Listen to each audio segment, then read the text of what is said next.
This is Michael Popak, Legal AF, at a time where Donald Trump needs the money desperately, where he's running out of the grift to be able to pay his attorney's fees and all those for the dozens of other co-conspirators, where the New York Attorney General is looking at taking at least $500 million away from him in the civil fraud case of the century. Donald Trump just lost an opportunity to make a cool $1 billion in his attempted merger with a public company related to Truth Social. Remember, Donald Trump has a company that owns his Truth Social called Trump Media and Technology Group, TMTG. He is the 90% owner of it, and he's been crowing about the ability through a special purpose acquisition company, a SPAC, you probably heard something about. It's also known as a blank check company. That's where you have a private company that has some sort of business model, in this case, I don't know, Truth Social, and on the other hand, a public company that doesn't have many assets, or in this case, a special purpose acquisition company that has a public entity attached to it, and you have that company raise money from investors at $10 a unit, not a share, but a unit, take all that cash, and then go out within a year or some other period of time and buy the asset. It's a quick and dirty way, and I emphasize dirty, to go public by having the special purpose acquisition company that's public buy assets that aren't and take the whole thing public and make it a public company that trades on a stock exchange. The company involved, the dirty company involved with Trump, Digital World Acquisition Corp. You never heard of it. They're based in Florida. They've had a lot of problems with the Securities and Exchange Commission. So much so that the Securities and Exchange Commission has delayed, because of their investigations, DWAC from acquiring Donald Trump's Truth Social company for over a year, which has been chapping the backside of Donald Trump because he's trying to get his hands on over $1 billion that was raised by Digital World Acquisition Group that would go to Donald Trump, 90% of it, if that merger went through. Now, it's a two-step process in raising money. There's two main ways to raise money. The first way, which was the biggest way, is they raised $1 billion from investors as part of what's called a PIPE, another acronym, PIPE, Public Equity, Private Investment Transaction, a PIPE. They raised $1 billion, DWAC. That would have went 90% to Donald Trump. But they've had so many problems trying to complete the merger and missed so many ordered deadlines they had to follow, that all of the investors took their money out. First set of investors for about $450 million said, we don't want to do the PIPE. We don't like the acquisition. We know you're trying to buy Trump Media. We don't like it. We're out. And then because of that defunding, then the rest of the $1 billion, the other remaining $550 million, had to be returned by DWAC, which just happened this past week. So now DWAC, which once sat on a pile of money, $1 billion high, under their PIPE raise as part of their SPAC transaction, are you still with me? Had to give all that money back to Donald Trump's chagrin. Right? Because he was like, Scrooge McDuck, mine, $1 billion, 90%, give it to me. No, gone, return to investors.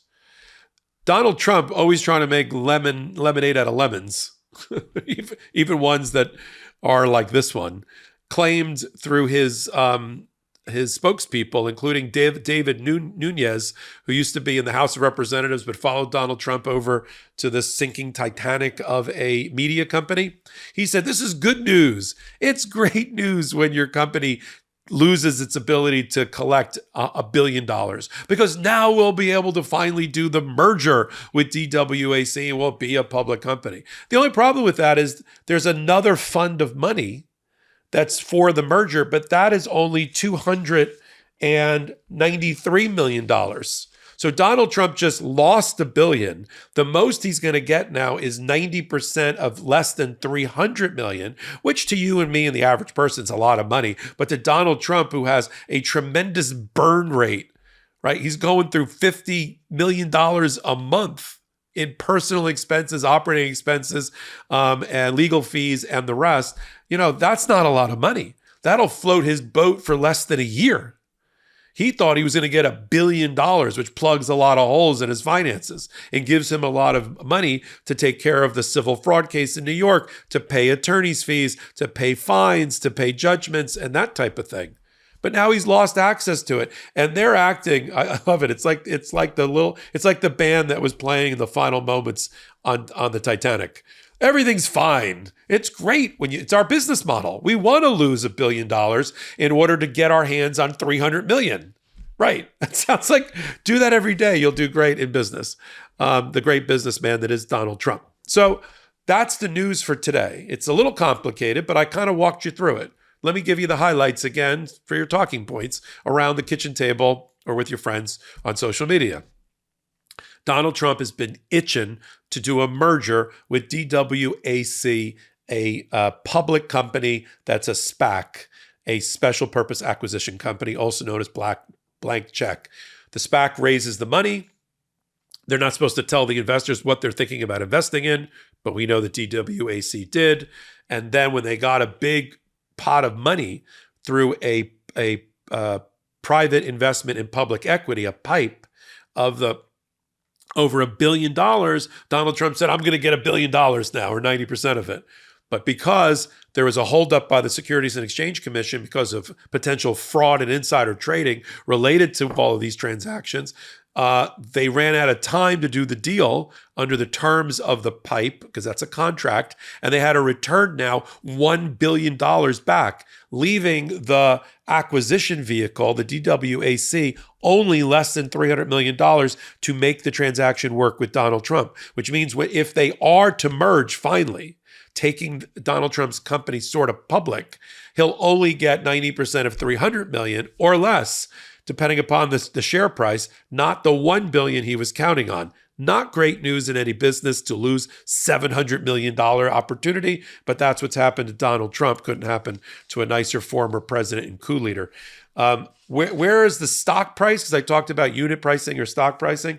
When with great fanfare and before 91 felony indictments, Donald Trump announced that the stock price or the unit price for his potential SPAC deal went from $10 a unit. It went up to $97 a unit. That's a pretty good return. So March 2021, $97 a unit. What is it now? It's trading at $15.54 a unit. I mean, it's still 50% more than $10. So it made money, but look where it went from 97 to 15. And as it gets closer to 10, it just means that people within the $300 million investment that's left can choose to take their money out. So there may be a heading for the exit. Look, there's always going to be a set of true believers, true MAGA, that are going to vote for Trump even when he's in jail. And they're going to keep their money with Donald Trump because whatever, novelty or otherwise. But, most rational investors are going to take their money out. So that $300 million could actually shrink down to even lower, maybe $100 or $200 million. Again, a lot of money for the average person. I'd like to have it in my bank account. But for Donald Trump, that we just call that 4-month burn rate for his expenses at this juncture. I'm going to continue to follow in one place, exclusively on the MeidasTouch network, all the financial chicanery and dealings of Donald Trump caused by civil fraud judgments like E. Jean Carroll's. That's going to one day max out at probably $20 million in total for defamation and her being raped by Donald Trump, as proven by a jury in New York. The pyramid scheme fraud case brought against Donald Trump and his children, also pending in New York. The civil fraud case brought by the New York Attorney General, which is in trial right now and could lead to a $500 million recovery by the state against Donald Trump and all of his executives. And we'll follow the criminal cases that are running parallel and intersecting at certain moments with the cases on Donald Trump's civil docket. The Mar-a-Lago case, document espionage case down in Florida, the federal election interference case brought against Donald Trump in New York by the special counsel, the Georgia RICO, Racketeering Corrupt Organization Act conspiracy case against Donald Trump and 17 others that's pending in Fulton County, Georgia. We do it all on Legal AF, the leading podcast at the intersection of law, politics, and justice, only on the MeidasTouch Network, same place you're watching this hot take. I do these kind of hot takes about every day, if not every hour, at that intersection of law, politics, and justice. I sit there so you don't have to, using my 32 years of experience to bring it all together and explain it to you. You like the hot take? You're going to love Legal AF, the podcast. Go listen to it and watch it. YouTube, MeidasTouch, free. Audio download, free. Help MeidasTouch get to 2 million free subscribers. The bigger that network gets, the more your voice is heard. So until my next hot take, until my next Legal AF, this is Michael Popak reporting. Hey, Meidas Mighty. Love this report? Continue the conversation by following us on Instagram at MeidasTouch to keep up with the most important news of the day. What are you waiting for? Follow us now.